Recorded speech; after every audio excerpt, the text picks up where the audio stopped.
दोस्तों, आप तमाम लोग जानते हैं कि बिहार में स्पेशल इंटेंसिव रिवीजन की शुरुआत इलेक्शन कमीशन ने की है। एक ऐसी शुरुआत जिसके बाद बिहार के गांव से लेकर के शहर तक में अफरा तफरी है। लोग परेशान हैं क्योंकि लोग कागजात ढूंढ रहे हैं। वो कागजात जो मिलना बेहद मुश्किल है। हालांकि इलेक्शन कमीशन ये दावा कर रहा है कि ये जो रिवीजन है, ये जो पुनरीक्षण है, इसमें लगभग 75% से ज़्यादा लोगों ने अपना डॉक्यूमेंट जमा कर दिया है। यानी कि उन्होंने अपने मत अधिकार को वेरीफाई कर दिया है कि वो एक मतदाता के तौर पर हैं। इस बीच बहुत सारी बातें भी हो रही है, विपक्ष इस पूरे मामले में हमलावर है। अब जो लोग बच गए हैं उनके लिए इलेक्शन कमीशन ने बाज़ाब्ता अखबारों में एक एडवर्टीज़मेंट प्रकाशित करके ये कहा है कि इस तरीके से आप वेबसाइट पर जा करके जो लोग बाहर हैं वो भी इस फॉर्म को आसानी से भर सकते हैं। अभी हम एक जनप्रतिनिधि के आवास पर हैं, मुखिया जी के आवास पर पहुंचे हैं। यहाँ पर कुछ लोग भी हैं, मुखिया जी भी, हम उनसे बातचीत करेंगे कि गांव समाज में इसके क्या असर देखने को मिल रहे हैं, आखिरकार क्या चीज़ें देखने को मिल रही है। क्योंकि बिहार पलायन में अव्वल है, यानी कि नंबर 1 है। वहाँ क्या कुछ समस्याएँ जो है सामने आ रही है। इस पूरे प्रकरण के बीच हमारे साथ मुखिया जी है। सबसे पहले सर, हम आपसे जानना चाहेंगे, ये जो स्पेशल इंटेंसिव रिवीजन शुरू किया गया, क्या कुछ असर आपको देखने को मिला और कितने पॉजिटिव तरीके से इसको गांव समाज के लोगों ने लिया है? देखिए, हमारे समझ से तो जो ये गहन पुनरीक्षण है मतदाता सूची का, हमको लगता है कि बेमानी है। व्यक्तिगत तौर पर मैं बताता हूँ, बेमानी इसलिए है कि लोकसभा का चुनाव हुआ, इसी वोटर लिस्ट से हुआ था ना, तो आप उस पहले तो लोकसभा चुनाव को खारिज कर दीजिए। अभी जो नया ये विधानसभा चुनाव आने वाला है, आप ये शुरू किए हैं और इसमें शुरू करके आप क्या इसमें हासिल कर लीजिएगा? आप एक चीज़ हमको बताइए कि जो बांग्लादेश आप कहते हैं ना कि जो बाहर से लोग जो आए हैं, माइग्रेट कर गए हैं, यहाँ आकर के नाजायज रूप से रह रहे हैं, उनको आप शोध रहे हैं। तो जो यहाँ माइग्रेट करके आ गए हैं, क्या लोकसभा चुनाव में वो अपना नहीं बना लिए होंगे, वोटर आईडी कार्ड नहीं जुड़ गए होंगे? और जिसको आपने जुड़वा लिया है, जो जुड़ा लिया है, वो जन्म प्रमाण पत्र भी बना लिया होगा। वो भी तो आप शुद्ध नहीं हो रहा है आपका। जो लोग, अगर मान लीजिए कि कोई नेपाल का बासिंदा इंडिया में आकर के अगर अपना आधार कार्ड बनवा लिया हो और यहाँ अपनी जन्म, यहाँ के वोटर लिस्ट में उसका नाम जुड़ गया हो किसी परिवार में जुड़ करके, और वो अपना जन्म प्रमाण पत्र जारी करा लिया होगा यहाँ से, तो आप अंदाज कर लीजिए कि वो जुड़ेगा कि नहीं। तो फिर तो वहीं ढाक के पास जहाँ चले थे वहीं से बात है। दूसरा दिक्कत क्या है, जो यहाँ के मूल निवासी हैं, जो पैतृक निवासी हैं, जो बरसों बरसों से जिनके बाप दादा परदादा यहाँ रहते चले आए, समस्या उनके साथ कैसी है? या तो अगर वो अनपढ़ हैं तो जन्म प्रमाण पत्र का ऑथेंटिकेटेड उनके पास कोई प्रमाण नहीं है। जन्म 70 में जिसका जन्म हुआ होगा, उससे पहले का जिसका जन्म हुआ होगा, वो कहाँ से जन्म प्रमाण पत्र लाएगा? और अगर जन्म प्रमाण पत्र नहीं है, पढ़ा लिखा निरक्षर व्यक्ति है, क्या उसमें क्या हम कर लेंगे? बैंक पासबुक आप मांगते हैं या जो भी, आप कैसे वेरीफाई कीजिएगा कि उनकी जन्मतिथि क्या है? मूल आधार कार्ड है, आपने आधार कार्ड बना दिया, एक बार बनाया देश स्तर पर, फिर आप कहते हैं कि नहीं भाई वो तो सेकेंड ऑप्शन है। तो इससे तो कोई फ़ायदा होगा नहीं। दूसरी बात है कि गांव घर में, बिहार में कम से कम 50 लाख लोग मजदूरी करने के लिए अदर स्टेट गए हुए हैं। और वो लोग जो वहाँ गए, वहाँ पर चूँकि उनको अपना खाता खुलवाना हो या जो भी सरकारी कामकाज हो, अगर वहाँ रहते हैं तो अगर करते हैं, तो अपना तो आधार कार्ड चेंज करवा के वहाँ के निवासी हो गए।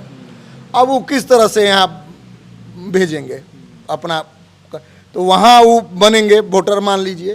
तो गांव से तो वास्ता उनका पहले कटा। दूसरी बात कहते हैं कि जो मज़दूर है, मैक्सिमम के पास अभी भी 70% मज़दूरों के पास या तो छोटी मोबाइल है या कुछ माने बिल्कुल नहीं भी है, और इसके पास जो कम्युनिकेशन है गांव से संपर्क करने के लिए, वो छोटका मोबाइल है। अगर मान लीजिए कि एंड्रॉयड भी है, तो एंड्रॉयड चलाना नहीं आता है, बार कोड समझता नहीं है।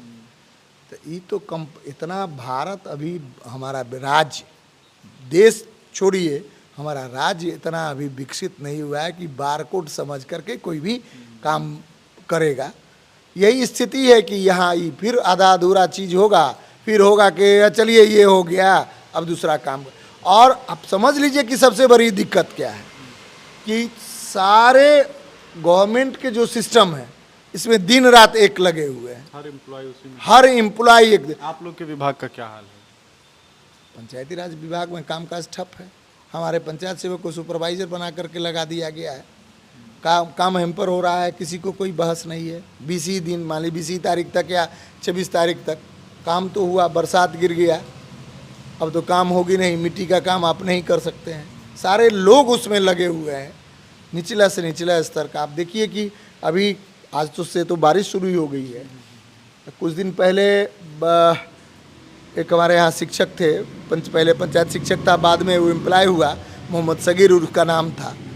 दुनिया में कहाँ, बिहार में अन्य राज्यों में, माने अन्य जिलों में क्या हुआ या मधुबनी जिला के अन्य जगह में क्या हुआ हम नहीं बता सकते हैं उतना, लेकिन हमने आँख से देखा है कि मोहम्मद सगीर नाम का एक व्यक्ति जो हमारे यहाँ पंचायत शिक्षक था और बेचारा दिन भर काम करके आया, तबीयत थोड़ी ख़राब चल रही थी और इतना ना वर्क प्रेशर था कि उसको निश्चित है कि 7 बजे सुबह में जाना पड़ा और 7 बजे शाम में लौट करके आया। खराब तबीयत होने के बावजूद इस कार्य में लगा रहा और लगने शाम में घर आया, तबीयत ज़्यादा खराब हो गई और डेथ कर गया रात में। और इसकी जिम्मेवारी कौन लेगा? उसके 5-5 बच्चे हैं, कौन उसका देखने वाला होगा? लगता है कि कहीं ना कहीं ये एक जो बीएलओ बना करके बहुत ज़्यादा उन पर प्रेशर किया जा रहा है, इस वजह से इस तरह की घटना हुई। निश्चित, हम तो देखा है हमारे सामने में, चाहे जो भी हुआ हो। हम अच्छा, तो आपने कई बीएलओ से मुलाकात किया होगा, आप जानते होंगे, चूँकि वो उनका डर है कि भाई कैमरे पर बात करेंगे तो चूँकि आजकल निष्कासित कर दिया जाता है, सस्पेंशन लेटर आ जाता है। जब आप बात करते हैं ऑफ कैमरा, क्या कुछ उनका दर्द है, क्या पीड़ा है उनकी? देखिए, हम लोग तब दर्द ये समझते हैं कि मान लीजिए कि हमारा पंचायत सेवक है या कोई स्कूल शिक्षक है, जब हम बात कर, जो इस पुनरीक्षण कार्य में लगे हुए हैं, उनको डर डीएम साहब का है, डीएम साहब को राज्य निर्वाचन आयोग का डर है, या निर्वाचन आयोग का है डर। उस मुताबिक हम लोग तो सारे सिस्टम में बंधे हुए काम कर रहे हैं। और एक हम अभी राजनगर की बात बता रहे हैं, एक हमारे यहाँ उमेश सिंह पंचायत सेवक थे, काम में कोताही किए हों या जो भी प्रेशर थोड़ा उनका जो रेशियो था वो कम था फॉर्म जमा करने की, और उनको 4 महीने रिटायरमेंट का बाकी है, उनको सस्पेंड कर दिया गया। अच्छा, मतलब वो 60 के आसपास थे उम्र? हाँ, 60 के आसपास थे, मैंने 4 महीने बच गया हुआ है उनके रिटायरमेंट का। कोयलक पंचायत के वो पंचायत सेवक थे, उनको सस्पेंड कर दिया गया है। वो भी बीएलओ ही बनाए गए थे? हाँ, सुपरवाइजर थे, सुपरवाइजर थे, और उनको कर्तव्यहीनता और लापरवाही में उनको सस्पेंड कर दिया गया, निलंबित कर दिया गया है। तो खैर, ये तो सरकार का सिस्टम है, निलंबन है तो वापस होगा, नौकरी में होंगे। काम नहीं, अब उनको लगा हमारे वरीय पदाधिकारी को कि इन्होंने कार्य को ठीक से नहीं किया है, इसलिए निलंबन कर दिए। खैर, और लोग हैं इस डर से, हम देखते हैं कि हमारा पंचायत सेवक को अगर कोई ज़रूरी काम के लिए भी बुलाएंगे कि भाई यहाँ कुछ लोग हैं बैठे हुए हैं आपके प्रतीक्षा में, उनको जन्म प्रमाण पत्र, मृत्यु प्रमाण पत्र पर आप सिग्नेचर कर दीजिए, तो स्पष्ट कहता है कि हम सर नहीं आ सकते हैं, हमको सस्पेंड नहीं होना है। अभी हमारे लिए सबसे इम्पोर्टेंट काम मतदाता पुनरीक्षण है, हम इस काम को छोड़ के नहीं आएंगे। हमारे जेई है, एमबी बुक करना है, उनको इतनी फुर्सत नहीं है कि वो जाएंगे और स्पॉट का नापी करेंगे और उसका बिल बनाएंगे, इसलिए कि वो सुपरवाइजर हैं। हमारी डीपीआरओ में महिला है, 7 बजे सुबह में गाड़ी पर चढ़ती हैं, 7 बजे शाम को घर जाती हैं। तो सारे पदाधिकारी से लेकर के कर्मचारी तक का तो हम देखते हैं कि बुरा हाल है। जिन लोगों से बात होती है कहती है कि क्या करें, त्रस्त है।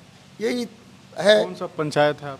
मेरा रघुनी देहत पंचायत है। ये रघुनी देहत के जो लोग हैं, जनता जो है, उसमें इस काम को लेकर के क्या आपको लग रहा है कि सरकार के इस फैसले को या निर्वाचन आयोग के इस फैसले को गांव के लोग के किस तरह से देख रहे हैं? देखिए, एक डर पैदा का माहौल है कि अगर यह फॉर्म हमको जो मिला है बीएलओ के द्वारा, अगर यह फॉर्म फिलअप करके हम नहीं देंगे तो हमारा मतदाता सूची से नाम कट जाएगा, हम भारत के नागरिक रहेंगे ही नहीं। ये आम चर्चा हो गई है। डरे हुए हैं और लोग जैसे तैसे फॉर्म को फिलअप कर रहे हैं, सर्टिफिकेट ला रहे हैं। जो लोग बाहर में हैं वो लोग, अब क्या होता है कि हम तो मुखिया हैं यहाँ, सारे लोग दिन में फ़ोन करते हैं कि हम आके व्हाट्सएप पर भेज दिलवा मुखिया जी निकलवा का कहीं हमारा फॉर्म फिलअप कर दीजिएगा। तो आप सोचिए कि सबके बावजूद, व्यस्तता के बावजूद इंगेजमेंट है। आखिर जनता तो हमारी है, हमको तो करना है वो चीज़। जो लोग बाहर गए हुए हैं उनका भी फॉर्म भरना पड़ता है, भराना पड़ता है। एक स्टाफ के उसमें लगे रहने के कारण सारा सिस्टम उसमें लगना पड़ता है। हम मुखिया हैं तो हम पढ़े हो गए हैं, सो बात तो है नहीं, यही दिक्कत है। क्या नाम हुआ सर आप? जी मेरा नाम अनिल कुमार मिश्र है। तो ये हमारे साथ अनिल कुमार मिश्रा जी थे, रेगुनी देहत पंचायत के ये मुखिया हैं और काफ़ी अरसे से मुखिया प्रतिनिधि हैं, काफ़ी अरसे से हैं और पूरा परिवार इनका कहीं ना कहीं समाज में जो है वो लगे रहे हैं हमेशा। तो इन्होंने एक बहुत मूलभूत समस्या जो है इस SIR से रिलेटेड ये बताया है किस तरीके से इसकी वजह से आम लोग डरे हुए हैं। जो लोग पलायन करके बाहर गए हुए हैं, आप ज़रा सोच करके देखिए कि जो दिन भर मजदूरी करके 300 400 500 रुपया कमाता है, अब उसको आप एक नया काम दे दिए हैं कि भाई QR को स्कैन करो, बारकोड को स्कैन करो, फॉर्म भरो। अब इसके लिए वो साइबर कैफ़े जाएंगे, साइबर कैफ़े वाला अलग लूटेगा। तो कहीं ना कहीं ये पूरा का पूरा खेल जो है वो एक ऐसा खेल बन गया है जिसमें आम लोग पिसेंगे। हम इस पूरे मामले को लेकर के और भी लोगों से बातचीत करते हैं और उनसे जानते हैं कि उनका इस पर क्या विचार है।